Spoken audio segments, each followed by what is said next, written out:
കഴിഞ്ഞ ദിവസം യാദർശികവശാൽ ഒരു വെസ്റ്റേൺ ഓൺലൈൻ മാധ്യമത്തിൽ ഒരു വീഡിയോ കാണുകയുണ്ടായി. അതിന്റെ തലക്കെട്ടതായി കാണുന്ന പോലെ അറബി സംഖ്യകൾ യഥാർത്ഥത്തിൽ അറബിക്കല്ലാത്തത് എങ്ങനെ അല്ലെങ്കിൽ എന്തുകൊണ്ട് എന്നർത്ഥമാക്കുന്ന തലക്കെട്ടോട് കൂടിയിട്ടുള്ള ഒരു വീഡിയോ ആണ്. അതിനകത്ത് വിശദമായി പറയുന്നത് അറബിക് സംഖ്യകൾ എന്ന് പറഞ്ഞുകൊണ്ട് യൂറോപ്യൻസ് മനസ്സിലാക്കിയത് യഥാർത്ഥത്തിൽ അറബിക്കായിരുന്നില്ല എന്നും അത് ഇന്ത്യൻ സിവിലൈസേഷൻ ലോകത്തിന് നൽകിയ സംഭാവനയായിരുന്നു എന്നുമാണ്. ഇന്ത്യൻ സിവിലൈസേഷനിൽ നിന്ന് അത് അറേബ്യൻ നാടുകളിലേക്ക് എത്തുന്നു, അവിടെ നിന്ന് അത് യൂറോപ്പിലേക്കും മറ്റിടങ്ങളിലേക്കും എത്തുകയാണ് ഉണ്ടായത്.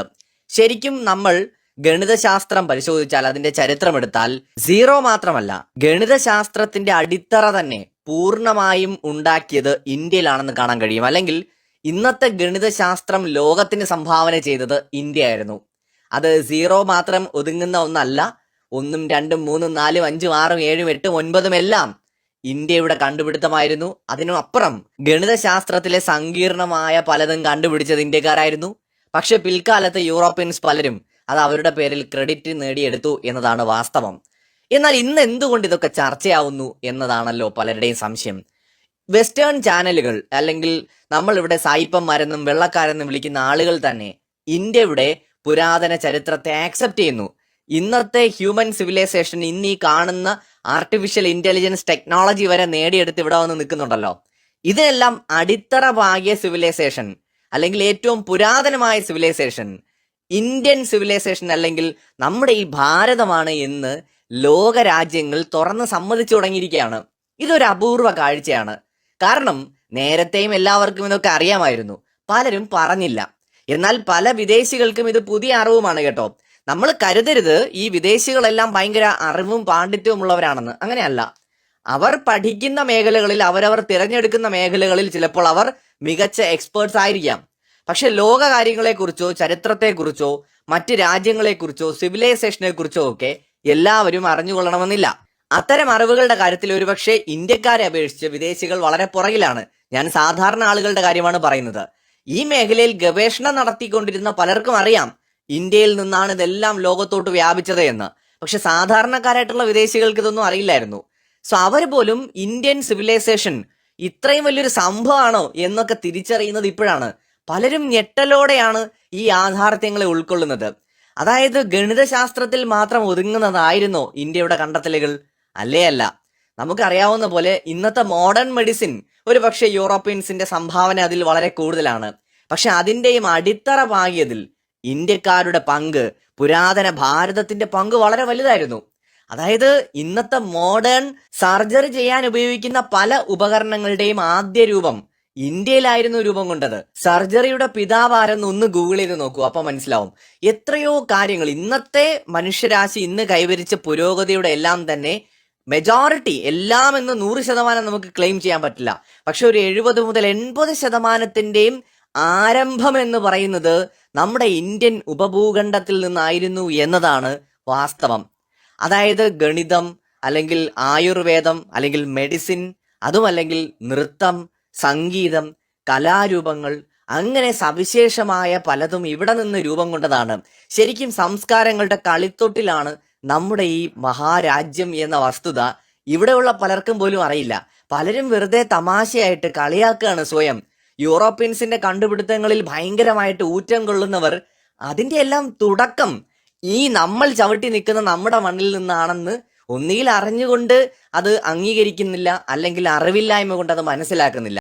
എന്തായാലും ഇന്ത്യ ഇന്ന് ആ പഴയ ആ ഒരു സിവിലൈസേഷൻ പവറായിട്ട് വീണ്ടും ശക്തമായിട്ട് വളരുന്നു എന്നാണ് യൂറോപ്യൻസ് തന്നെ പറയുന്നത്. യൂറോപ്യൻസ് മാത്രമല്ല, ഇന്ന് ടെക്നോളജി രംഗത്തൊക്കെ വളരെ മുന്നിൽ നിൽക്കുന്ന രാജ്യമാണല്ലോ ഇസ്രായേൽ. നമ്മുടെ സുഹൃത്ത് രാജ്യമാണ്.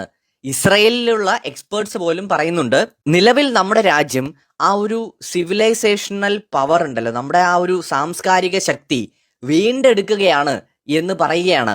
യൂറോപ്പിലെയും അമേരിക്കയിലെയും അടക്കം ഈ വിഷയത്തെക്കുറിച്ച് നിരവധി എക്സ്പേർട്സ് സംസാരിക്കുന്നുണ്ട്. മോദിയുടെ നേതൃത്വത്തിൽ ഇന്ത്യ ശരിക്കും ആ ഒരു കൾച്ചറൽ പവർ, നമുക്ക് പ്രത്യേകമായി അവകാശപ്പെടാൻ കഴിയുന്ന സാംസ്കാരികമായ പാരമ്പര്യവും ആ ശക്തിയും വീണ്ടെടുക്കുന്നതിന്റെ പുറകിലാണ് ഇന്ത്യ. ഇപ്പോൾ യോഗ എന്ന് പറയുന്നത് ലോകത്തിന് ഇന്ത്യയുടെ സംഭാവനയാണ്. ആ യോഗ ഇന്ന് ലോകം മുഴുവൻ ഫോളോ ചെയ്യാൻ തയ്യാറാവുമ്പോൾ, ലോകം മുഴുവൻ ഇന്ന് യോഗാ ദിനം ആചരിക്കുന്നുണ്ട്. സ്വാഭാവികമായിട്ട് അത് ഇന്ത്യയുടെ ഒരു സോഫ്റ്റ് പവർ കൂടിയാണ്. ഇന്ത്യയുടെ സാംസ്കാരിക ശക്തിയുടെ പ്രതീകമാണത്. വസുധൈവ കുടുംബകം എന്ന് പറയുന്ന കോൺസെപ്റ്റ് ഇന്ത്യയിൽ ആയിരക്കണക്കിന് വർഷമായിട്ട് നിലനിൽക്കുന്നതാണ്. ലോകം അത് മറന്നുപോയി. പക്ഷെ നമ്മളിപ്പോൾ അതിനെ ഓർമ്മിപ്പിക്കുകയാണ്. ഇപ്പൊ പുരാതന കാലത്ത് ഇന്ത്യ എന്തായിരുന്നു, എന്താണ് ഇന്ത്യയുടെ സംഭാവന, ഇത് നമ്മൾ ലോകത്തോട് പറയാണ്. പലരും ചൈനീസ് സിവിലൈസേഷൻ വലിയ മഹത്തായ ഒരു സിവിലൈസേഷൻ ആണ് എന്ന് തിരിച്ചറിയുന്നത് എപ്പോഴാണ്? ചൈനീസ് ഗവൺമെന്റ് അവരുടെ കൾച്ചറിന് വലിയ പ്രാധാന്യം കൊടുത്തു തുടങ്ങുമ്പോഴാണ്. അത് അവർ ലോകത്ത് പ്രൊജക്ട് ചെയ്യാൻ തുടങ്ങിയപ്പോഴാണ് ചൈനയുടെ പാരമ്പര്യം, കൾച്ചറൊക്കെ ലോകം തിരിച്ചറിഞ്ഞത്. അത് ചൈനയെ ഒരു വലിയ ശക്തിയായി വളരുന്നതിൽ വളരെയധികം സഹായിച്ചിട്ടുണ്ട്. എന്നാൽ ആ ചൈനയെ പോലും സ്വാധീനിച്ച അതിനേക്കാൾ പുരാതനമായ സംസ്കാരമാണ് ഇന്ത്യയുടേത് എന്ന് ലോകത്തിനോട് പറഞ്ഞു കൊടുക്കാൻ ഇന്ന് നമുക്ക് കഴിയുന്നുണ്ട്.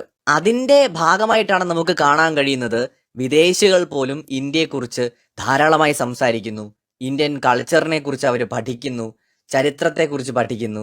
അങ്ങനെ നമ്മുടെ ഒരു സംസ്കാരത്തെ അവർ മനസ്സിലാക്കാൻ തുടങ്ങിയിരിക്കുന്നു. അവർക്കിടയിൽ തന്നെ അവർ ചർച്ച ചെയ്യാൻ തുടങ്ങിയിരിക്കുന്നു. ഇന്നത്തേതൊരു ഡിജിറ്റൽ ലോകമാണല്ലോ. ഇന്നിപ്പോ ഏതൊരു അമേരിക്കക്കാരനും ഏതൊരു ഇന്ത്യക്കാരനും പരസ്പരം മനസ്സിലാക്കാൻ, ചരിത്രം ചികഞ്ഞെടുക്കാൻ, വസ്തുതകൾ മനസ്സിലാക്കാൻ ഒരുപാട് ബുദ്ധിമുട്ടേണ്ട കാര്യമില്ല. നമ്മുടെ വിരൽ തുമ്പിൽ തന്നെ ഇന്ന് വാർത്തകൾ എത്തുമ്പോൾ, നമ്മുടെ ഒരു മൊബൈൽ ഫോണിൽ നിന്ന് തന്നെ നമുക്ക് വസ്തുതകൾ മനസ്സിലാക്കാൻ കഴിയുമ്പോൾ ലോകം തിരിച്ചറിയുകയാണ് ഇത്രയും കാലം ഉറങ്ങിക്കിടന്നിരുന്നു എന്ന് പലരും കരുതിയിരുന്ന ആ ഒരു ശക്തി അത് ഉയർത്തെഴുന്നേറ്റിരിക്കുന്നുവെന്നും അവരുടെ ആ ഒരു സാംസ്കാരിക പൈതൃകത്തെ വീണ്ടെടുത്തുകൊണ്ട് ഒരു മഹാശക്തിയായിട്ട് വളരുന്നുവെന്നും ലോകം തിരിച്ചറിയുകയാണ്. ഇന്ത്യയുടെ ഒരു ചരിത്രം നമ്മൾ പരിശോധിക്കുമ്പോൾ നിലവിൽ മറ്റൊരു സിവിലൈസേഷനും ഇന്ത്യയെ പോലെ ഇല്ല എന്ന് പറയേണ്ടി വരും. നമുക്കൊപ്പം നിലനിന്നിരുന്ന പല സംസ്കാരങ്ങളും തകർന്നു പോയിട്ട് തന്നെ നൂറ്റാണ്ടുകളോ അല്ലെങ്കിൽ ഒരുപക്ഷെ ആയിരക്കണക്കിന് വർഷങ്ങളോ ആയി കഴിഞ്ഞു. അന്ന് തൊട്ട് ഇന്നും തുടർച്ചയായിട്ട് നിലനിൽക്കുന്ന, ഒരുപക്ഷെ 5000-ലേറെ വർഷം പഴക്കമുള്ള തുടർച്ചയായിട്ട് നിലനിൽക്കുന്ന ഏക സിവിലൈസേഷൻ നമ്മുടേതാണ്. നമുക്കറിയാവുന്ന ഡേറ്റ മാത്രമാണ് ഇൻഡസ് വാലി സിവിലൈസേഷൻ. ശരിക്കും അത് എന്ന് ആരംഭിച്ചു എന്ന് ഇപ്പോഴും ഒരു തർക്ക വിഷയമാണ്. കൃത്യമായിട്ട് നമുക്ക് പറയാൻ കഴിയില്ല. അത് ലോകത്തിലെ ഏറ്റവും മികച്ചൊരു നാഗരികതയാണെന്ന് മാത്രമേ നമുക്ക് പറയാൻ കഴിയുന്നുള്ളൂ. അത് എത്രത്തോളം പഴക്കം ചെന്നാണെന്ന് നമുക്കറിയില്ല.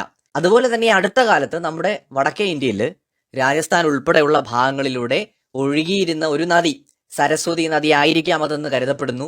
അവിടെ നിന്ന് 4500 വർഷം മുമ്പ് നിലനിന്നിരുന്ന ഒരു സംസ്കാരത്തിന്റെ അവശിഷ്ടങ്ങൾ കണ്ടെടുത്തിട്ടുണ്ട്. അപ്പോൾ ഇന്ത്യൻ കൾച്ചർ നമ്മൾ മനസ്സിലാക്കുന്ന 5000 വർഷം മുമ്പ് മാത്രം തുടങ്ങിയ ഒന്നല്ല. അതൊരു പക്ഷേ ദീർഘകാലമായിട്ട് ഇന്ത്യൻ സബ് കോണ്ടിനെന്റിൽ രൂപം കൊണ്ട് ഇവിടെ തന്നെ വികാസം പ്രാപിച്ച ഒരു മഹത്തായ സംസ്കാരമാണ്. അപ്പോൾ ഇന്ത്യ ഇന്ന് ആ ഒരു ശക്തിയാണ് വീണ്ടെടുക്കാൻ ശ്രമിക്കുന്നത്. ഇന്നത്തെ സൂപ്പർ പവർ ആയിട്ടുള്ള അമേരിക്കയുടെ കാര്യം എടുക്കാം. അമേരിക്ക 100, 300, 400 വർഷം മാത്രം പഴക്കമുള്ള ഒരു ശക്തിയാണ്. ഇന്ത്യക്ക് അവകാശപ്പെടാൻ കഴിയുന്ന പൈതൃകവും പാരമ്പര്യവും സംസ്കാരവും ഒന്നും അമേരിക്കയ്ക്ക് അവകാശപ്പെടാൻ കഴിയില്ല. ഇനി ചൈനയുടെ കാര്യം എടുത്താലും ബുദ്ധിസമാണ് ഒരു കാലത്ത് ചൈന ഡോമിനേറ്റ് ചെയ്തിരുന്ന, ചൈനയിൽ വ്യാപിച്ചു നിന്നിരുന്ന മതം എന്ന് പറയുന്നത്, അഥവാ കൾച്ചർ എന്ന് പറയുന്നത്. ഇപ്പോഴും ചൈനീസ് പോപ്പുലേഷന്റെ 20% മുകളിൽ ബുദ്ധിസ്റ്റുകളാണ് എന്നതാണ് മറ്റൊരു വസ്തുത. ഈ ബുദ്ധിസം എന്ന് പറയുന്നത് തന്നെ ഇന്ത്യൻ കൾച്ചറിന്റെ ഭാഗമാണ്. ബുദ്ധിസം വ്യാപിച്ചു കിടക്കുന്ന ഓരോ രാജ്യങ്ങളും പിന്തുടരുന്നത് ഇന്ത്യൻ സംസ്കാരമാണ്. അതിപ്പോ ഇന്തോനേഷ്യ ആണെങ്കിലും വിയറ്റ്നാം ആണെങ്കിലും മലേഷ്യ ആണെങ്കിലും ഏത് രാജ്യമെടുത്താലും എവിടെയൊക്കെ ഈ ബുദ്ധിസം വളരെ പ്രചാരത്തിൽ നിലനിൽക്കുന്നുവോ അതെല്ലാം ഇന്ത്യൻ കൾച്ചറിന്റെ ഭാഗമാണ്. അപ്പോൾ ഇന്ത്യ ശരിക്കും ആ ഒരു സാംസ്കാരിക ശക്തി അഥവാ സിവിലൈസേഷണൽ പവറായിട്ടാണ് ഉയർത്തെഴുന്നേൽക്കുന്നത്, കുതിക്കുന്നത്. ഇതിനോടൊപ്പം തന്നെ ഇന്ത്യ ഒരു വലിയ സൈനിക സാമ്പത്തിക ശക്തിയായി വളരുകയും ചെയ്യുന്നുണ്ട്. ലോകം മുഴുവൻ നടന്ന് ഇന്ത്യയുടെ പ്രധാനമന്ത്രി നരേന്ദ്രമോദി ശരിക്കും പ്രചരിപ്പിക്കാൻ ശ്രമിച്ചതും നമ്മുടെ ഈ പുരാതന സംസ്കാരവും കൾച്ചറും ഒക്കെ തന്നെയാണ്. ഒരു സിവിലൈസേഷണൽ പവറായിട്ടുള്ള ഇന്ത്യയുടെ ഉയർത്തെഴുന്നേൽപ്പ് യഥാർത്ഥത്തിൽ അതിന്റെ മുഴുവൻ ക്രെഡിറ്റും നരേന്ദ്രമോദിക്ക് അവകാശപ്പെട്ടതാണ്. കാരണം മുൻകാലങ്ങളിൽ ഒരുപക്ഷെ ഒരു പരിധിവരെ ഇന്ദിരാഗാന്ധിയുടെ കാലഘട്ടത്തിൽ ഇന്ത്യയുടെ ആ ഒരു സിവിലൈസേഷണൽ പവറിനെയൊക്കെ കുറച്ചെങ്കിലുമൊക്കെ ഉപയോഗിക്കാൻ ശ്രമിച്ചിരുന്നു, ഇന്ത്യക്കകത്തെങ്കിലും. എന്നാൽ അത് കഴിഞ്ഞ് പിന്നീട് ഇങ്ങോട്ട് തിരസ്കരിക്കപ്പെട്ട, തമസ്കരിക്കപ്പെട്ട ഒന്നായിരുന്നു അതെങ്കിൽ അതിനെ അഭിമാനത്തോടെ വീണ്ടെടുക്കാൻ ലോകത്തിന് മുന്നിൽ ഇത്രയും വലിയ ചരിത്രവും പാരമ്പര്യവും ഉള്ള ഒരു സംസ്കാരത്തിന്റെ ഭാഗമാണ് നമ്മളെന്ന് അവരെ ഓർമ്മിപ്പിക്കാൻ നരേന്ദ്രമോദി ഭരണകൂടത്തിന് കഴിഞ്ഞിട്ടുണ്ട്. ഞാൻ മാത്തമെറ്റിക്സിന്റെ കാര്യം തുടക്കത്തിൽ പറഞ്ഞു. മാത്തമെറ്റിക്സ് മാത്രമല്ല, സകല മേഖലയിലും ഒരു കാലത്ത് ഡോമിനേറ്റ് ചെയ്ത് നിന്നിരുന്നത് ഇന്ത്യയാണ്. ചൈനക്കാരും ജപ്പാൻകാരും ഗ്രീക്കുകാരും റോമക്കാരും ഒക്കെ ഒരു കാലത്ത് വിദ്യാഭ്യാസം നേടുന്നതിന് വേണ്ടിയിട്ട് വന്നിരുന്നത് ഇന്ത്യയിലേക്കാണ്. വിദേശികളായിട്ട് ഇവിടെ എത്തിയ പലരും വർഷങ്ങളോളം ഇവിടെ താമസിച്ച് വിദ്യ അഭ്യസിക്കുകയും തുടർന്ന് അത് അവരുടെ ഭാഷകളിലേക്ക് വിവർത്തനം ചെയ്തു കൊണ്ടുപോവുകയും ചെയ്തിട്ടുണ്ട്, ചൈനയിലോട്ടും ജപ്പാനിലോട്ടും ഒക്കെ. അങ്ങനെയാണ് പലപ്പോഴും ഈ അറബികൾ ഇവിടെ നിന്ന് അത്തരത്തിൽ വിവർത്തനം ചെയ്തു കൊണ്ടുപോയ കാര്യങ്ങൾ പിന്നീട് അറബിയിൽ നിന്ന് യൂറോപ്പിലേക്ക് എത്തുന്ന സമയത്ത് അത് അറബിക് ന്യൂമറൽസ് ആയിട്ട് മാറുന്നു, അല്ലെങ്കിൽ അറബിക് സംഖ്യയായിട്ട് മാറുന്നു. ഇന്നത്തെ എല്ലാ ശാസ്ത്രങ്ങളുടെയും ആരംഭം, അതിന്റെ ബേസ് എന്ന് പറയുന്നത് ഇന്ത്യൻ സബ് കോണ്ടിനെന്റ് ആയിരുന്നു. അതിൽ നിന്ന് പിൽക്കാലത്ത് പല പല സിവിലൈസേഷൻസ് കൂടുതൽ അതിനെ ഡെവലപ്പ് ചെയ്ത് ഇന്ന് ഈ കാണുന്ന ലെവലിലിട്ട് ലോകമെത്തി എന്നുള്ളതാണ്. യൂറോപ്യൻസിന്റെ ഇതിലെ കോൺട്രിബ്യൂഷനെ നമുക്ക് വില കുറച്ച് കാണാനേ പറ്റില്ല. പ്രത്യേകിച്ച് കഴിഞ്ഞ നൂറ്റാണ്ടിൽ യൂറോപ്യൻസ് വലിയ രീതിയിൽ ലോകത്തിന്, മനുഷ്യരാശിക്ക് ഒരുപാട് സംഭാവനകൾ ചെയ്തിട്ടുണ്ട്. എന്നാൽ ഇന്ന് എല്ലാവരും യൂറോപ്യൻസ് മാത്രമാണ് ഹൈലി സിവിലൈസ്ഡ് ആയിട്ടുള്ള സൊസൈറ്റി എന്ന് പറയുമ്പോൾ, യൂറോപ്യൻസ് നേരാവണ്ണം ഭക്ഷണം പോലും ഉണ്ടാക്കാൻ, കൃഷി ചെയ്യാൻ പോലും മര്യാദയ്ക്ക് കഴിയാതെ വളരെ മോശമായ ഒരു ചുറ്റുപാടിൽ ജീവിച്ചിരുന്ന കാലത്ത് അന്ന് ഇന്ത്യ വളരെ സമൃദ്ധമായ ഒരു നാടായിരുന്നു എന്നുള്ളതാണ് പരമമായ വസ്തുത. ഇന്ന് ലോകം പതിയെ പതിയെ ആ യാഥാർത്ഥ്യങ്ങൾ തിരിച്ചറിയുകയാണ്. എന്തുകൊണ്ടാണ് ഇന്ത്യയുടെ സോഫ്റ്റ് പവർ ഇന്ന് വളരെയധികം കൂടിയിരിക്കുന്നു. അതോടൊപ്പം തന്നെ ഇന്ത്യ എന്താണെന്ന് ലോകം, വിശേഷിച്ച് വിദേശികൾ തിരിച്ചറിഞ്ഞു തുടങ്ങിയിരിക്കുകയാണ്. ഒരു കാലത്ത് ബ്രിട്ടീഷുകാരെല്ലാവരോടും പറഞ്ഞിരുന്നത് അപരിഷ്കൃതരായിരുന്ന ഇന്ത്യയെ വന്നിട്ട് ബ്രിട്ടീഷുകാർ എന്തോ അങ്ങ് പരിഷ്കൃതരാക്കി എന്നുള്ളതാണ്. ആ പച്ചക്കള്ളങ്ങൾക്കൊന്നും ഒരു പ്രസക്തിയുമില്ല. 2000 വർഷം മുമ്പ് അല്ലെങ്കിൽ 3000 വർഷം മുമ്പ് സർജറി നടന്നിരുന്ന ഒരു നാടാണ് ഇന്ത്യ.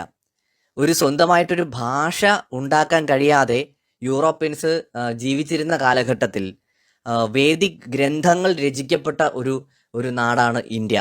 പല സംസ്കാരങ്ങളും ഭൂമി പരന്നതാണെന്ന് വിശ്വസിച്ചിരുന്ന കാലത്ത് ഭൂമി ഉരുണ്ടതാണ് എന്ന് തിരിച്ചറിഞ്ഞ ഒരു കൾച്ചറാണ് ഇന്ത്യയുടേത്. അങ്ങനത്തെ ഒരു സംസ്കാരമാണ് ഇവിടത്തേത്.